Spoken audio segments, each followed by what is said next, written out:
ইরানের পারমাণবিক স্থাপনাগুলোতে হামলার প্রস্তুতি নিচ্ছে ইসরায়েল। যুক্তরাষ্ট্রের গোয়েন্দা সংস্থাগুলোর নতুন তথ্যে বিষয়টি সামনে এসেছে। নাম প্রকাশে অনিচ্ছুক একাধিক মার্কিন কর্মকর্তার বরাত দিয়ে মার্কিন সংবাদ মাধ্যম CNN এই খবর জানিয়েছে। তবে এই প্রতিবেদনের বিষয়ে কোনো মন্তব্য করেনি ইসরায়েল। বুধবার এক প্রতিবেদনে এই তথ্য জানিয়েছে বার্তা সংস্থা রয়টার্স। অবশ্য ইরানের পারমাণবিক স্থাপনায় হামলার এই সিদ্ধান্ত ইসরায়েল চূড়ান্ত করেছে কিনা তা এখনও স্পষ্ট নয়।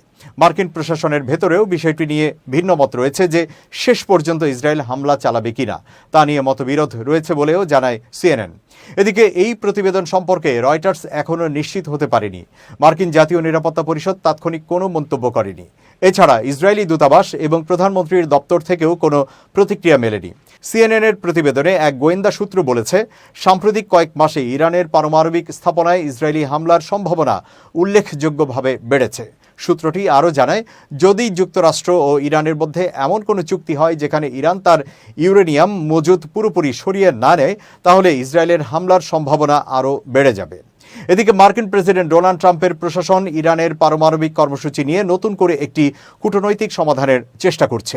CNN-এর রিপোর্ট অনুযায়ী গোয়েন্দা তথ্য সংগ্রহ করা হয়েছে ইসরায়েলের উচ্চ পর্যায়ের নেতাদের ব্যক্তিগত ও প্রকাশ্য বক্তব্য, ইসরায়েলের সামরিক যোগাযোগে গোয়েন্দা নজরদারি এবং সামরিক প্রস্তুতি পর্যবেক্ষণের মাধ্যমে।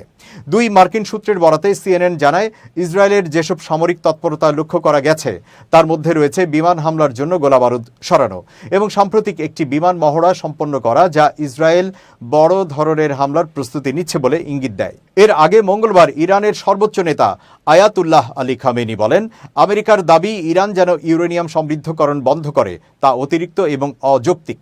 তিনি নতুন পারমাণবিক চুক্তি নিয়ে আলোচনার সফলতা নিয়েও সন্দেহ প্রকাশ করেন বলে জানায় ইরানের রাষ্ট্রীয় সংবাদ মাধ্যম।